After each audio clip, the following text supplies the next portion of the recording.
ये मस्जिद है दरबार राजी साईं की। और ये जो है ना वो सामने दरबार है। ये हुसैनी दरवाज़ा है।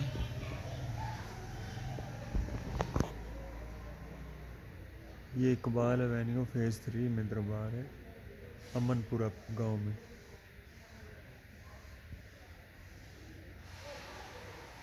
अमनपुरा गांव के अंदर ये बड़ी प्यारी मस्जिद बनी हुई है और ये दरबार है। और यहाँ पे लंगर का जो है ना वो उसी इंतज़ाम है।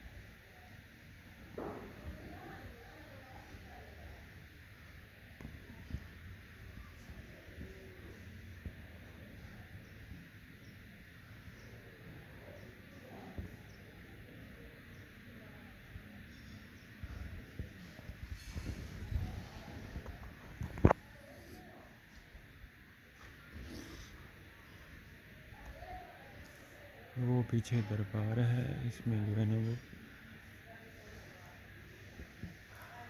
हर जुमेरात को जो वो क़वाली करवाते हैं जो यहाँ के इंतज़ामिया लोग हैं।